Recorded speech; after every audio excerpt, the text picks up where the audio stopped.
Hi friends, good morning. எல்லோரும் நல்லா இருக்கீங்களா? இன்றைக்கி ஒரு பிளாக் கலர் ப்ளவுஸ் தான் கட் பண்ணேன். இது வந்து 1 மீட்டர் பிட்லேயே கட் பண்ணிட்டு இருந்துட்டு, இன்றைக்கி இவங்க லீனாக தான் இருப்பாங்க. சரியாக இருக்குது, கொஞ்சம் கம்மியாக இருந்த மாதிரி இருந்துச்சு. சரி 80 இருக்குன்னு நினச்சிட்டு பார்த்தா துணி கம்மியாக தான் இருந்துச்சு. அப்புறம் பார்த்தா 75 பாயிண்ட்டு தான் இருந்தது. மறுபடியும் அளந்து பார்க்கங்காட்டி இது வந்து பேக் பீஸ் வந்து ஒரு 1 இன்ச் மடிச்சடிக்கிறதுக்காக விட்டுட்டு அதிலே வந்து நேர் கட்டிங் தான் போட முடிஞ்சது. நான் இப்போ வந்து நேர் கட்டிங்கே போடுறதில்ல, முக்கால்வாசி கிராஸ் கட்டிங் மட்டும்தான் போட்டுட்ருக்கிறேன். இது வந்து ஒல்லியாக இருக்கிறனால அவங்களுக்கு வந்து சைடில் ரொம்ப ஒரு மாதிரி இருக்குதுன்னு சொன்னாங்க, சுருக்கு வருது அப்படின்னு சொன்னாங்க. அதனால் நேர் கட்டிங்கே போட்டுக்கிட்டேன்.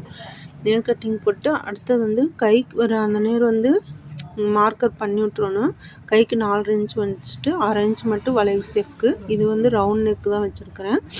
அடுத்தது வந்து முன்னாடி பீஸ் வந்து பட்டி பீஸ்க்கு வந்து 2 பீஸ் தான் வந்துச்சு. 4 பீஸ் வரும். துணி அதிகமாக இருந்துச்சுன்னா 4 பீஸ் வரும். இதே பீஸ்லேயே போட்டுக்கலாம். ஆனால் இது துணி வந்து கம்மியாக இருந்ததுனால 2 பீஸ் தான் வந்தது. இப்போ வேற ஒரு துணி தான் எடுத்து இதுக்கு உள் பட்டிக்கு கொடுக்கணும். பார்த்தீங்களா?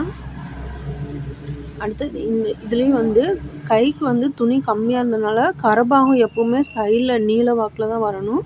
ஆனால் வந்து இப்போ நான் வந்து கரபாகத்தை வந்து கையில் மடிச்சடிக்கிறதுக்கு கீழே தான் மார்க் பண்ணியிருக்கிறேன். அது வந்து ஒரு மடிப்பு மடித்தா போதும். இருந்தாலும் நீங்கள் வந்து அப்படி போடக்கூடாது. கை வந்து சீக்கிரம் கிழிஞ்சிரும் கரபாக கீழே வந்துச்சுன்னா. ஆனால் சைடில் வந்துச்சுன்னா நூல் வந்து நேராக வரனால கொஞ்சம் ரொம்ப நாளைக்கு வரும். அதுக்காக தான் இந்த மாதிரி தான் கட் பண்ணணும். இது வந்து நல்லா தைக்கிறப்ப ஸ்டிச்சிங் கரெக்டாக இருந்ததுனால தைக்கிறதுக்கு எனக்கு சூப்பராக வந்தது. நல்லா தைச்சிட்டேன்.